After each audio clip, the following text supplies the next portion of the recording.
Fala, meu povo! Sejam bem-vindos a mais uma edição do Porta-Vozes. Bom, hoje a gente vai falar de um tema muito interessante, muito importante e pouquíssimo falado. Mas antes de eu falar disso para vocês e apresentar os meus convidados, já vou deixar aqueles recadinhos para você não deixarem de se inscrever aqui no canal, dar o like no vídeo e comentar. Para a gente que produz o conteúdo, é muito importante você se inscrever e sempre colaborar com a gente comentando, curtindo e dando sua opinião. Então, por favor, não deixe de fazer isso, tá bom? Agora sim, vou apresentar para vocês a Thaís e o Beto. Bem-vindos ao canal. Tudo bem com vocês? Tudo bem. Como eu falei, é um tema que particularmente eu não conhecia. Quando a gente fala a sigla LGBTQIA+, às vezes a gente nem sabe direito do que a gente está falando. E tem uma letrinha ali que muitas vezes passa de percebida, que é o I, de intersexo. Bom, eu não conhecia, fui pesquisar sobre o tema para tentar entender um pouquinho mais. A Thaís e o Beto tiveram um filho intersexo. E aí eles tiveram uma experiência bem diferente, creio eu, e aí que rendeu muitas coisas. Eles têm canal no YouTube para falar do assunto, lançaram um livro para falar do assunto também, tem as redes sociais que eles abordam muito isso. E agora, para a gente começar a entender e simplificar, eu queria que vocês explicassem de fato o que é intersexo, Thaís. Intersexo, olá, tudo bem? Intersexo é qualquer variação das características sexuais num corpo. Então, o que seriam essas variações? Normalmente, pensando na norma da medicina, um corpo considerado macho, ele vai ter uma congruência, que seria o quê? XY, cromossomo, né? Vai ter testículos, vai ter o pênis, vai ter próstata, vesícula seminal. Na puberdade, espera-se que esse corpo virilize, desenvolva pelo, engrosse a voz e tudo mais. E numa fêmea, seria o quê? XX. Aí teria os ovários, útero, vagina. Espera-se que na puberdade esse corpo desenvolva o seio, tem a menstruação e tudo mais. Intersexo vem da palavra entre os sexos, né? Entre os sexos macho e fêmea, a gente tem mais de 41 variações já catalogadas na medicina. Então, o que acontece? A gente vai ter, por exemplo, um corpo que tenha útero, ovário e testículo. Então, seria um corpo intersexo. A gente vai ter, por exemplo, um bebezinho que nasce igual ao nosso filho. Nosso filho nasceu com pênis, mas ele não tinha gônadas, não tinha testículo. Aí fez toda uma pesquisa, exames nele, então também não tinha ovário, considerado intersexo. Então, não é... Às vezes as pessoas pensam que intersexo é o antigo conceito de hermafrodita. Não, vai muito além disso, é qualquer variação. Então, por exemplo, uma menina que tem vagina, mas nasce sem útero ou sem ovário, ela é intersexo. Então, aí são muitas variações. Não é apenas tem pessoas que têm os dois órgãos, masculino e feminino, todo o aparelho reprodutivo, tanto masculino como feminino, mas é uma condição mais rara. A maioria são variações desde a ausência de algum órgão, como, de repente, é uma formação dos dois, por exemplo. Então, assim, é muito grande. E a gente vai ter uma prevalência de 1,7% da população e em nascimentos, segundo a Organização Mundial de Saúde, 1 em cada 100 nascimentos são de bebê intersexo. Antes do Jacob, né, que era o filho de vocês, você me falou que você já tinha ouvido falar, mas nada muito aprofundado sobre o assunto. Quando o Jacob nasceu, que vocês entenderam que ele era um intersexo, como que foi para vocês lidar com isso? Qual foi o primeiro passo que vocês foram fazer para entender toda a situação? Ele nasceu em 2016, né? Na gravidez, no pré-natal, já apareceu que ele tinha uma variação, né, da característica dele sexual. Primeiro ultrassom, falaram que era um menino, depois teve que fazer alguns exames porque ele tinha uma cardiopatia grave. E aí, numa ressonância fetal, apareceu alteração genital. Apareceu que talvez onde estavam vendo o pênis seria um clítoris aumentado. Então, assim, na gravidez de verdade, a gente não ficou preocupado, porque a gente pensou assim, tem essa variação aí, então sabe, não ligamos mesmo, de verdade. Ele estava preocupado com o coração dele, que é um órgão vital, e ele tinha risco de vida por causa do coração.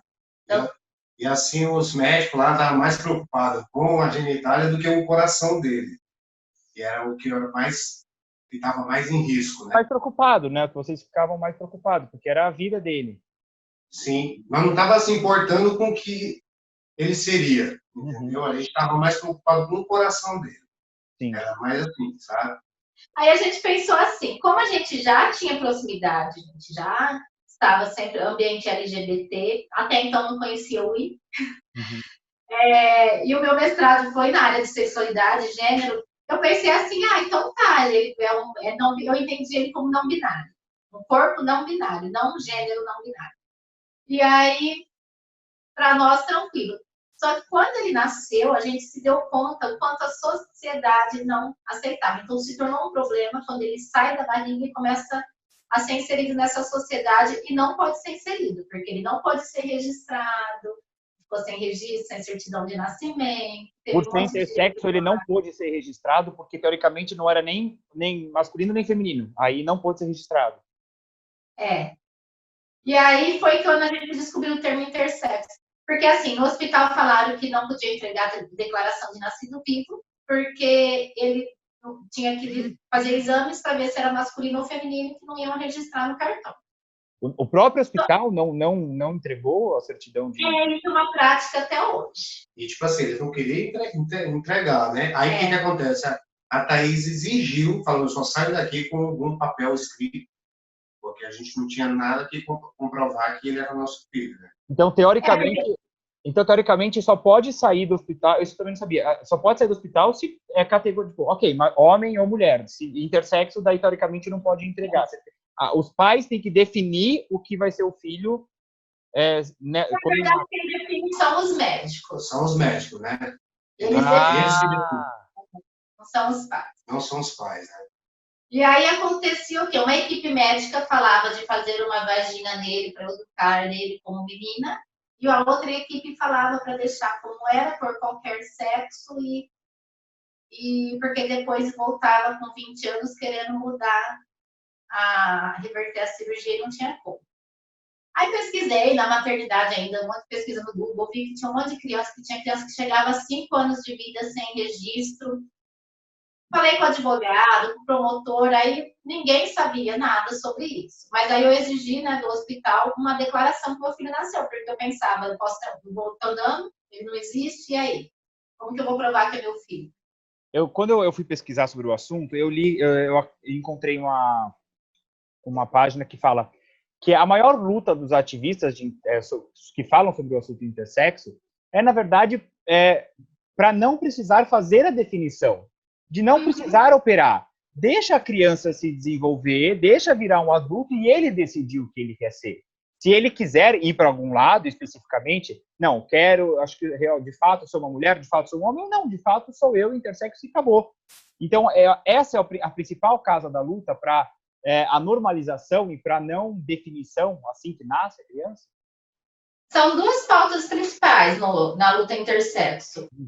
A autodeterminação do corpo. Nós não somos extremistas completamente contra a cirurgia, porque tem casos que tem desvio de urina, que nasce com a barriguinha toda aberta, que precisa mesmo.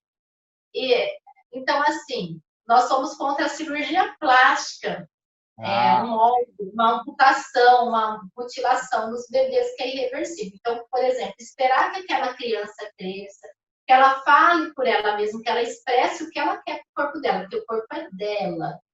Ela que vai crescer naquele corpo. O corpo não é do pai, não é da mãe, não é do médico. É uma fala muito do Amiel Vieira, que é um ativista. Então, assim, é pela autodeterminação, que aquela pessoa possa escolher sobre o corpo dele. Sim. Né, o que vai ter. Se quer operar para menino, ou ficar do jeito que nasceu mesmo.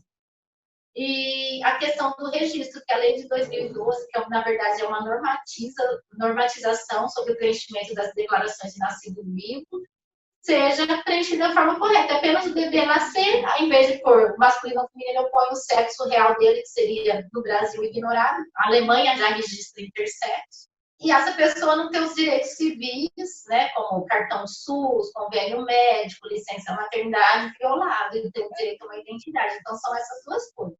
Se ela não pode ser registrada, então, teoricamente, é uma pessoa que não existe. Então, é meio absurdo pensar isso, né? Sim. Era o que a gente pensava. Nossa, ele está aqui no meu colo e não existe perante a lei. Porque não tem um sexo definido. Uau. Vocês acham que a maior briga, a maior luta, talvez é a inclusão social? É como explicar isso para a sociedade? Isso acontecia com a gente. A gente falava que ele era intersexo. Aí tinha gente, eu escutava assim, às vezes, de uma médica, não, seu filho não é intersexo. Intersexo é coisa de ativista. Aí ela falava assim, nós tínhamos uma dúvida sobre o sexo do seu bebê, nós fizemos vários exames e já resolvemos isso. Eu falei, tá, mas de fato, ele continua tendo um corpo com uma formação diferenciada, diversificada, e ele vai vivenciar com isso. E essa vivência faz com que ele viva a intersexualidade. Ele está no corpo intersexo, isso não dá para negar. Então, assim, para a sociedade, a gente sempre explicava, meu filho é intersexo, porque romper com a questão do gênero no Brasil é muito complicado. E, tipo assim, as pessoas não conhecem, né? Então, exato. Assim, a gente explicava, porque muita gente não conhece esse termo intersexo, né? E assim, tem muita gente que é assim e não sabe que é intersexo. E descobre. Vocês conhecem casos de pessoas que nasceram como intersexo, foram operadas e ali, ok, operou, então é homem, é masculino, e descobre só depois de muito tempo que teve essa cirurgia. Tem casos. A maioria, se a gente pegar os ativistas intersexo no Brasil, a maioria acontece assim. Hoje você é presidente da Associação Brasileira de Intersexo, né, Thaís? E como eu falei... Ele é um dos diretores também? Você também é, Beto, um dos diretores. E aí vocês já criaram um canal no YouTube para falar sobre, acabaram de lançar um livro, tá com ele aí o livro? Pode mostrar. O livro está aqui. Isso, que fala sobre o assunto, vocês falam disso nas redes sociais. Então, foi uma mudança muito grande na vida de vocês. Mas, para a gente encerrar, eu quero perguntar e saber de vocês o que o Jacob mais ensinou para vocês. O que o Jacob mais ensinou ele ensinou tantas coisas que... assim, eu como pai dele, ele me ensinou assim a ser pai, não ser um pai, né? Eu nunca imaginava ser um pai. Ele me ensinou isso, me ensinou como cuidar, como amar. E assim, ele foi assim tudo para mim, assim, me ensinou muitas coisas, me ensinou a ser compreensivo, ter cuidado e tipo assim, falando para os pais aí que estão nos vendo, se o teu filho nascer, seja qualquer jeito, eu acho que você tem que amar ele do jeito que ele é. Não importa o que os médicos venham te falar dele, mas você tem que amar ele e não as coisas que eles vão dizer para você. É isso que eu quero dizer para todos os pais, quem puder ver esse vídeo, quando ver, é esse recado que eu deixo. O amor é mais importante do que qualquer coisa. Então é isso. E meu filho foi assim, eu não importava com que ele fosse. Ele intersexo, eu explicava para todo mundo que era intersexo. Eu amava meu filho do jeito que ele era. E meu filho era feliz. Eu acho assim, ele ia crescer, ele ia escolher o que ele queria ser. Então, eu acho que os pais têm que deixar a escolha deles. Eu acho que você tem que cuidar. E do Jacob, uma coisa assim, muito importante que eu percebia. Ele brincava igual os outros filhos que a gente teve, que não eram intersexos, entendeu? Então, o desenvolvimento era igual, a infância era igual, as brincadeiras. Então, assim, não tinha diferença ele ser intersexo das crianças que não são intersexo, que são endossexo. Então, assim, não tem por que as mães ficarem tão assustadas quando tem um filho intersexo. Gente, muito obrigado pela participação de vocês no canal.